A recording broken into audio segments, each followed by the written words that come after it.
Hi, Modern World History students. We are continuing our Unit 9A, the Cold War in Europe and Asia. And starting here with Section 9, we're shifting from the Cold War in Europe to the Cold War in Asia. And the Cold War really spread into Asia when China, the most populated country in the world, became a communist country in 1949. But before we get into that, we need to talk about how that happened. So here with section number 9, I'm actually going to take you back to the year 1911, to the years prior to even the First World War. So we're really going back in time about almost 50 years from where we were, because I want you to understand how it is that China became a communist country. And sections number 9 and 10 will focus on that process. And then once we get past that, then we'll get into how China becoming a communist country led to the spread of the Cold War into Asia. I mean, you can probably foresee that China, as a communist country, will join the Soviet Union in being an antagonist or a rival to the United States. So here in section number 9, I hope you'll be able to explain why the Chinese Republic went from a single-party democracy under the political party Kuomintang to having an opposition party. And then why Kuomintang and the CCP, Chinese Communist Party, first cooperated and then split, causing the Chinese Civil War. So we're going to start you off at the top of page 13 here. So a quick review. Take yourself back to Chinese history as you learned it maybe in 6th or 7th grade. And you remember how really for the first 2,000 years, really more than that, of China's existence, China was ruled as an absolute monarchy, and there was an emperor who ruled China. And the emperors came from families that were known as dynasties. Remember, a dynasty is a family who has the right to rule over a kingdom, and they pass down that right to rule from generation to generation. So for over 2,000 years, China was ruled by these imperial dynasties and these emperors. And the Chinese sort of regarded themselves as, starting kind of in the 17th century, mid-1600s, the Chinese had come to regard themselves as culturally superior to the rest of the world. That is to say, they believed that their culture was so advanced, so ahead of the rest of the world, that the rest of the world really had nothing to offer them. And so the Chinese isolated themselves. From the middle of 1600s on, the Chinese isolated themselves from the rest of the world and didn't really trade with the rest of the world. And as a result of that, the rest of the world, particularly, I should say, Western Europe and the United States, once the United States came on the scene, the Western Europeans and the United States really surpassed China in terms of modernization and industrialization. The countries of Western Europe and the United States, they became modern industrialized countries, and China really didn't. They were sort of left out of that process because of their isolation. And so remember how in the 19th century, when we were studying imperialism, in the 19th century, the Europeans really kind of began to push China around. You remember that the British sort of forced the Chinese to accept imports of opium so that British merchants could make money from selling it to Chinese who became addicted. And when the Chinese emperor tried to stop the flow of opium into his country, the British went to war with China and crushed them. And then they forced China to sign a series of unequal treaties, forcing China to open up its ports and its rivers to British and other European merchants. And soon, China was really coming under the heavy influence, and in some places, even the control of the European countries. That sparked a reaction of Chinese nationalists. So nationalists who are people who don't want their nation to be influenced or ruled over by outsiders. And in 1900, there was a nationalist rebellion called the Boxer Rebellion against the influence of Europeans and against the Qing dynasty, China's last dynasty, because the Qing had obviously failed to strengthen China to the point where they could resist being influenced by foreigners. And in the end, the Qing dynasty was either unwilling or unable to suppress the Boxer Rebellion. And so China was again invaded by an 8-nation coalition of countries, most of them Europeans, who invaded China and crushed the Boxer Rebellion. And this was sort of the last straw for many Chinese. It was just like the final bit of evidence that the Qing dynasty, which had ruled China by that time for almost 300 years, the Qing dynasty had completely failed to strengthen China to the point where it could protect itself against the influence of foreigners, particularly Europeans. The Europeans sort of pushed China around and basically did whatever they wanted with China. So in 1911, 10 years after the Boxer Rebellion was defeated, there was a revolution in China. And this revolution succeeded in overthrowing the last Chinese emperor, whose name was Puyi. He was 9 years old at the time. And it ended the last Chinese imperial dynasty, the Qing dynasty. So, I always say this, when you have a revolution and you kick out your king, hey, congratulations. What is part two of your plan? That is, you've gotten rid of your old government. Your country still needs a government. What's that government going to look like? Well, the man who emerged as the leader of the Chinese Revolution in 1911 was a modernizer named Dr. Sun Yat-sen. Dr. Sun had actually been educated in Hawaii and in the Philippines. That is, he had been, because both of those were American possessions, he had been very heavily influenced by the ideas of the United States. Sun Yat-sen was a modernizer, and he wanted China to become modern. His view of it was that the only way for China to be strong enough to resist the influence of foreign countries was for China to become modern and industrialized. The foreign countries who dominated China were modern and industrialized. Now China needed to become modern and industrialized as well if China was ever going to successfully resist the influence of the Europeans or other foreigners. And so Dr. Sun Yat-sen proclaimed China to be a republic. Well, that makes sense, right? As he looked around, he saw that countries like Britain, France, and the United States, modern countries, they were republics. So, you understand how in a republic, it's a form of democracy, right?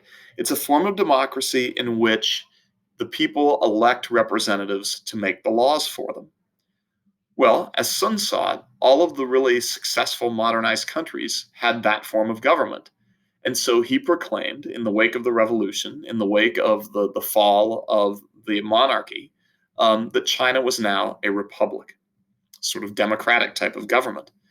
And he formed a political party called Kuomintang, because that's right, isn't it? In modern republics, US, Britain, France, you have political parties, and political parties compete with each other for influence. They compete with each other for votes. They compete with each other for power. That's how modern republican forms of government work. And so, having declared China to be a republic, Sun then formed China's first political party, which was called Kuomintang. And Kuomintang translates from Mandarin, which is the language of China, to the party of the people as a nation, which is a bit much. And so maybe a better translation is simply nationalist. Sun Yat-sen's Kuomintang party was a nationalist party, and their goal was to modernize China so that China could become strong enough to resist the influence of outsiders, of foreigners, of Europeans. That was the entire focus of Kuomintang.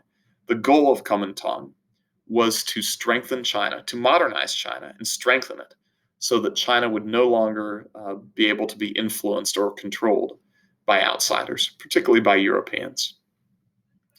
Now, over time, Sun Yat-sen built up a party leadership structure that included a younger man named Chiang Kai-shek. Now, Chiang Kai-shek was sort of a different mindset than Sun Yat-sen. Sun Yat-sen was kind of a big idea man. He was really quite determined to make China into a democracy. Chiang Kai-shek was more of a practical leader. He looked at China and he looked at a country that was full of chaos. And he believed much more strongly in the power of military force to modernize China. Whereas Sun Yat-sen was really quite committed to the principles of democracy, Chiang was more aligned with the idea of using military force to create change and to modernize China.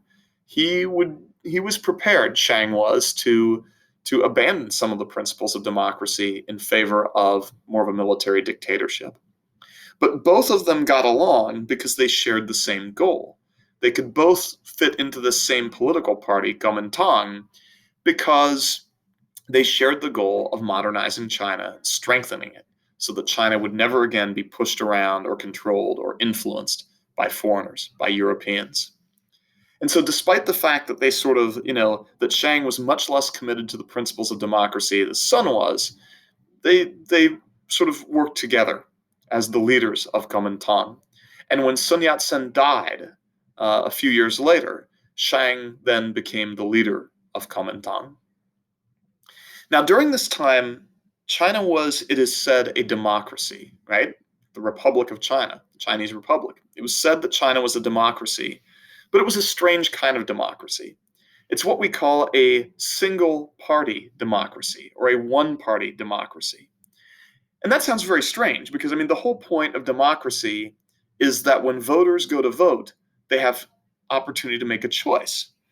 And the only way that voters have choice is if there's more than one political party. There are multiple political parties, at least two of them, opposing each other, competing with each other. So it seems very strange to talk about a single-party democracy. And yet many, many democracies start out this way. The United States is actually fairly rare to have, begun with two parties. And it really is a product of the fact that at the very birth of our country, we had two very strong-willed and brilliant people, Alexander Hamilton on one side, Thomas Jefferson on the other side, who had very different visions about what the future of our country would be. And so political parties coalesced around them, the Federalists and the Democratic Republicans. So from the very beginning of our history as a democracy, the United States had two political parties.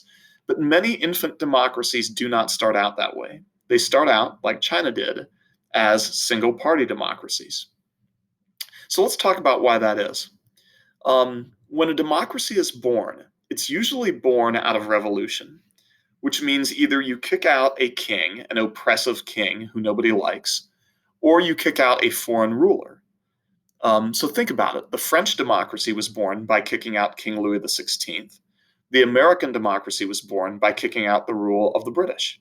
So that's usually how a democracy is born. It's born in revolution. You kick out a king or you kick out foreigners. The organizers of the revolution, the leaders of the revolution, then form a political party. When the revolution is successful and they give birth to their democracy, they form a political party. But unlike the case of the United States, oftentimes no opposition political party forms. And the reason why that is that in the years immediately following the revolution, everybody is happy with the results of the revolution. And so they're happy with the people who led the revolution.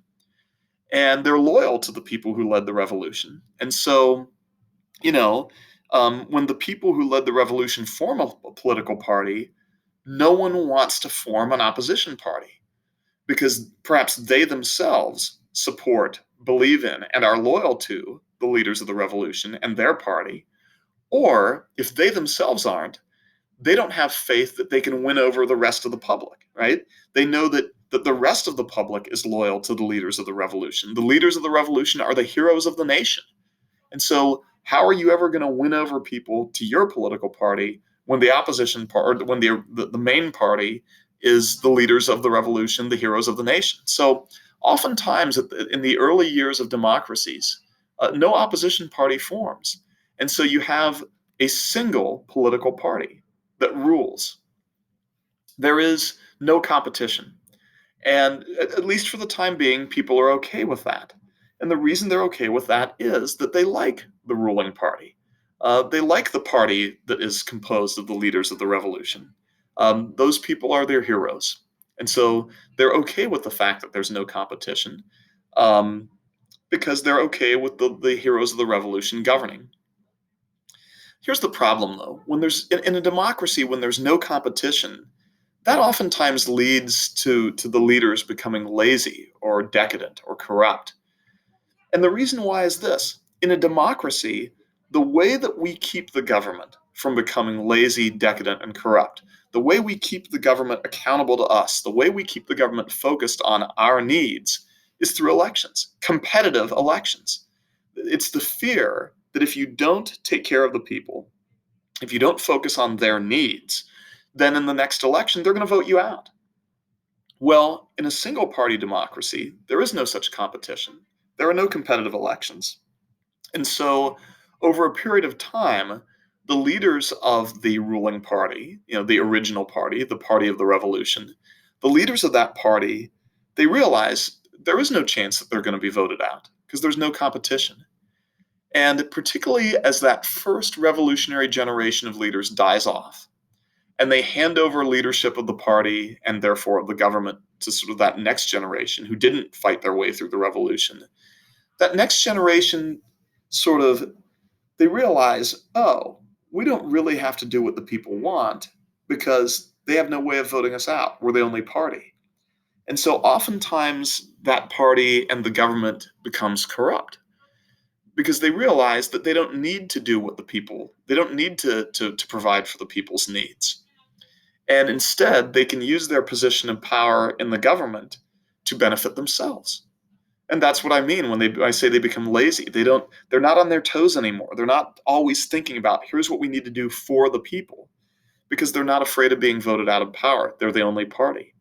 They become decadent. They recognize that their position of power allows them to have luxury, and they become corrupt because they use their position of power to surround themselves with luxury instead of using their power to take care of the people. Now, at that point, people begin to form resistance or opposition because at that point, the people no longer have loyalty to that ruling party anymore. By that time, that generation of revolutionary heroes who won the revolution and founded the party, they've died off. The new leaders of the party, the next generation of party leaders, are not the heroes of the revolution anymore.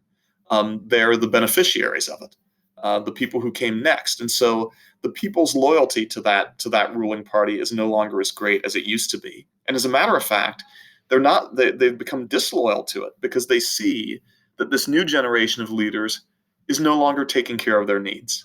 The new generation of leaders recognizes that there's no competition, and they are now using their power over the government to enrich their lives with luxury instead of caring for the people.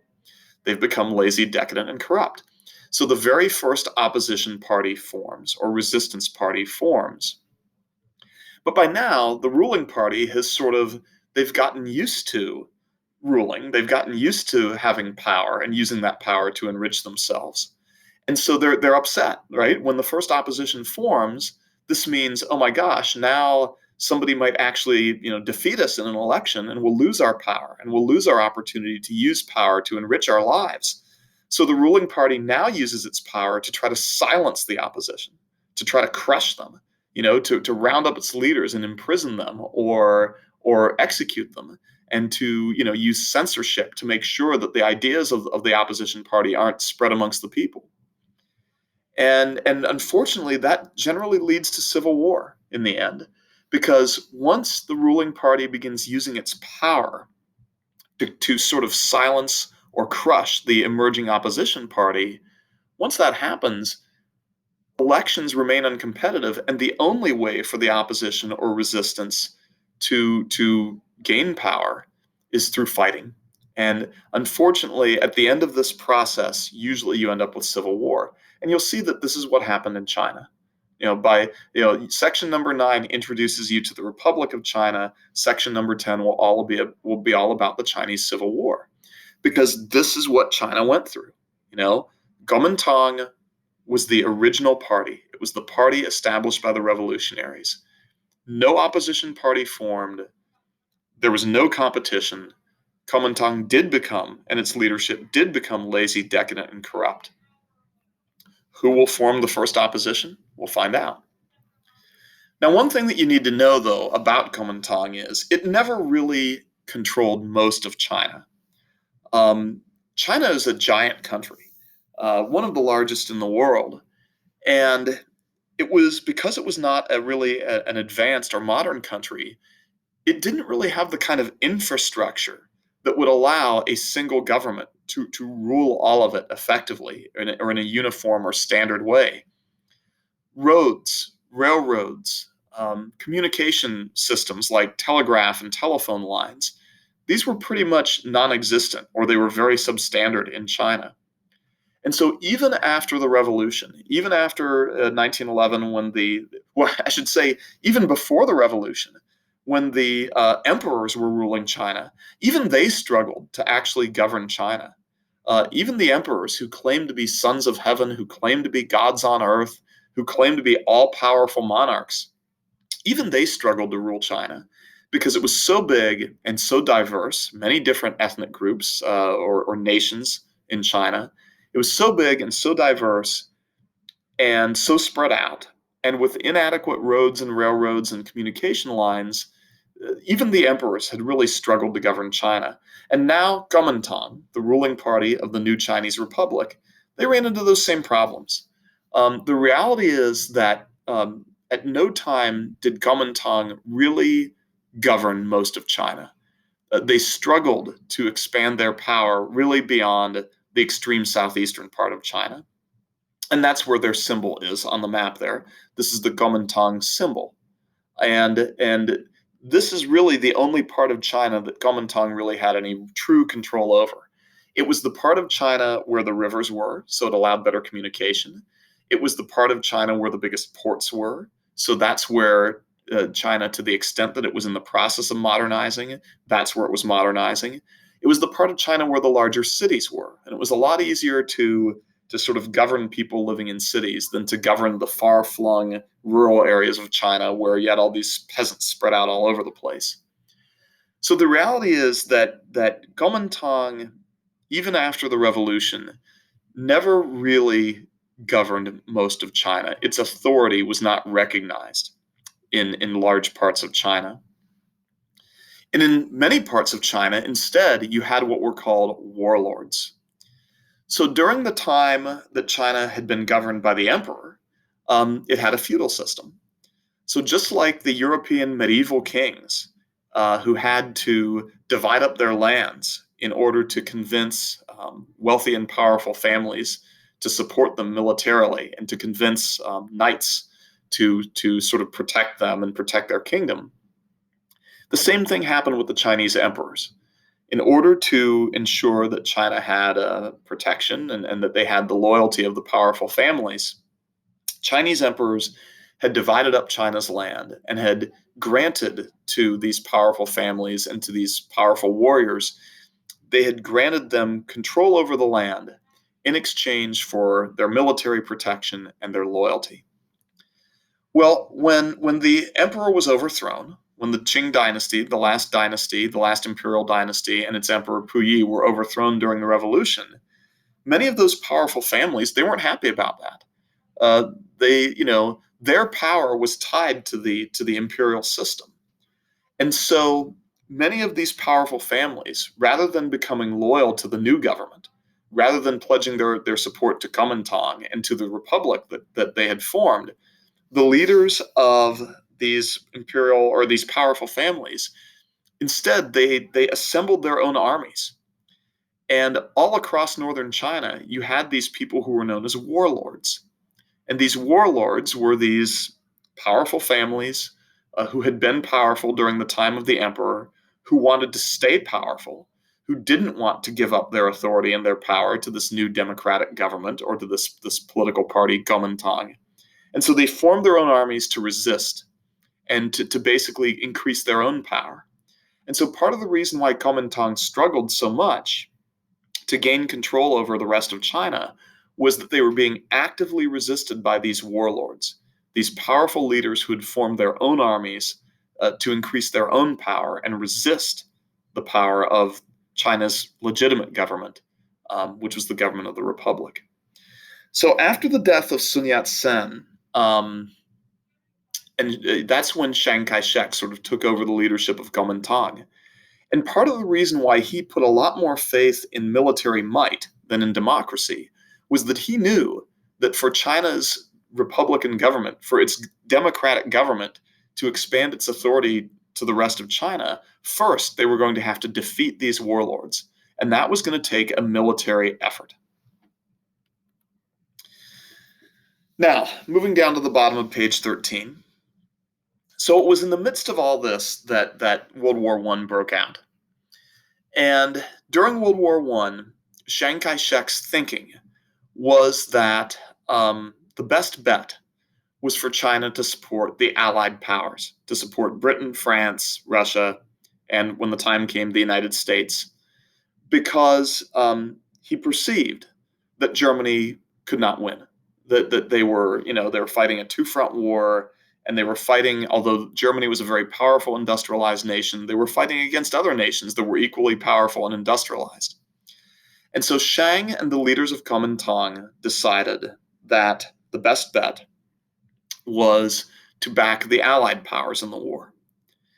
And as a matter of fact, they released 150,000 Chinese to actually go to Europe, where they served on the Western Front, supporting the Allied armies, not as soldiers, not in combat roles, but in doing things like transporting military supplies to the front, or helping to dig trenches, or burying the dead.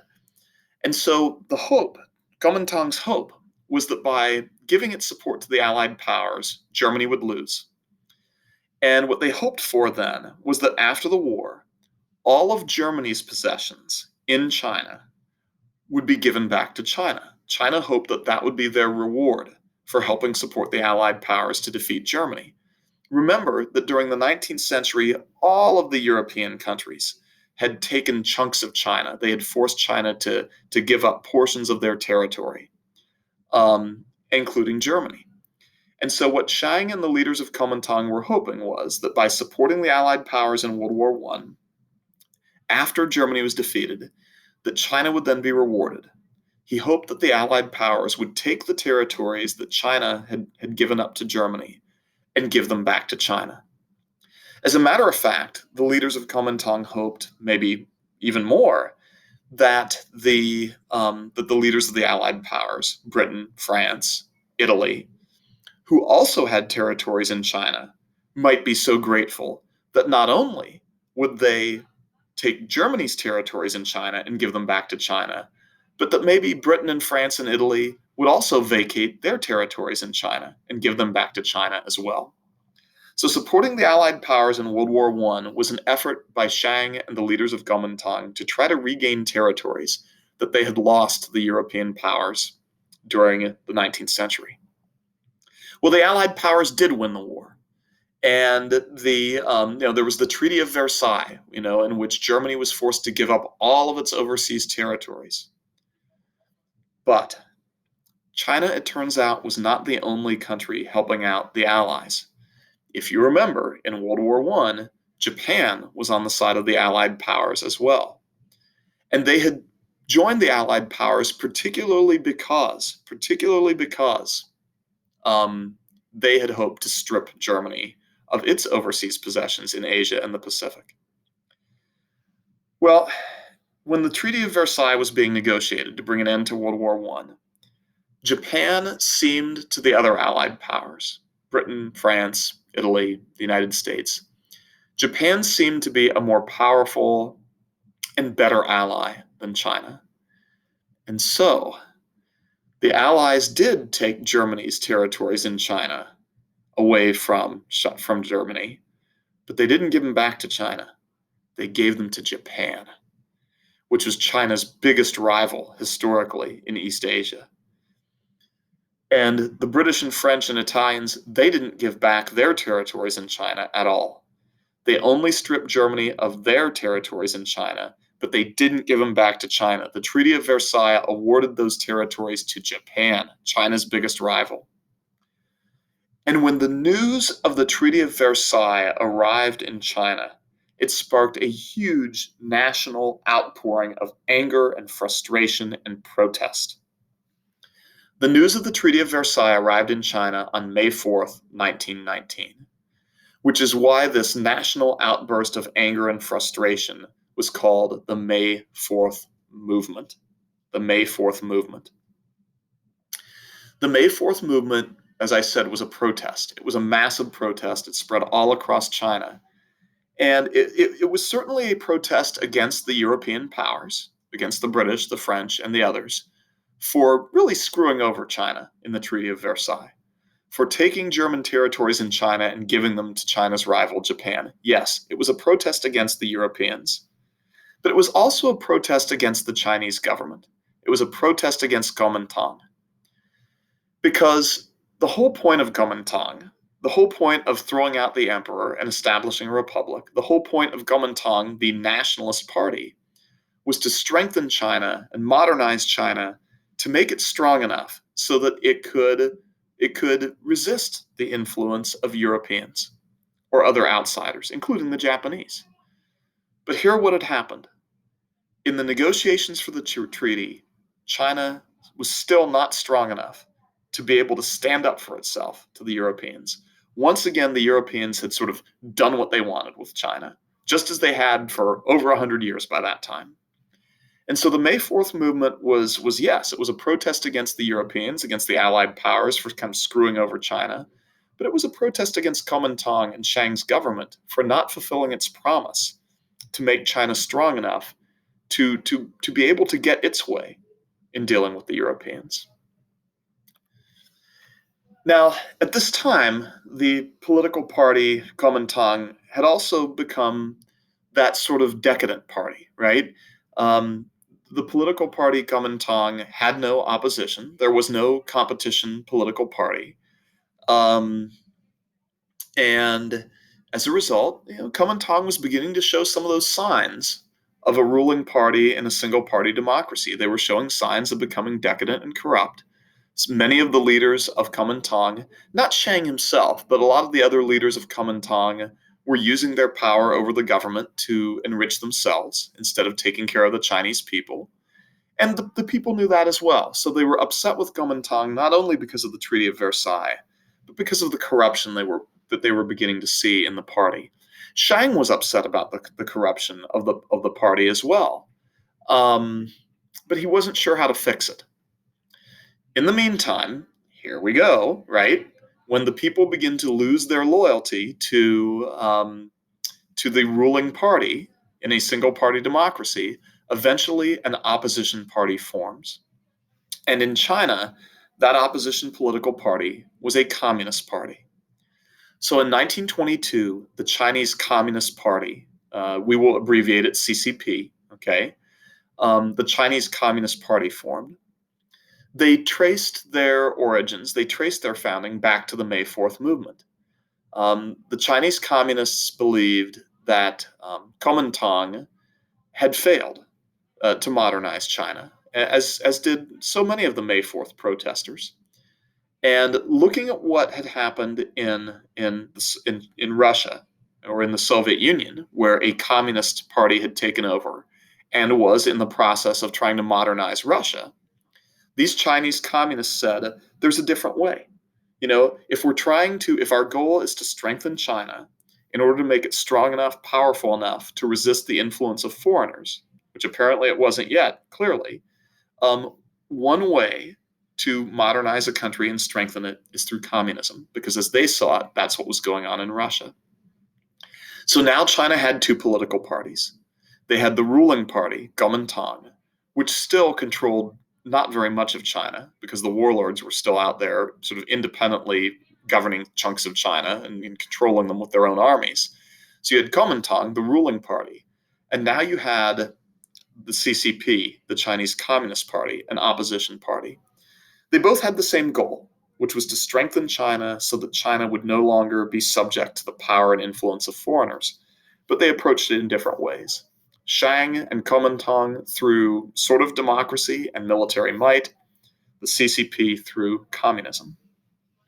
Now, Chiang's response to this was that this was bad news, right? He felt that for China to move forward, they were going to need sort of unity around his party.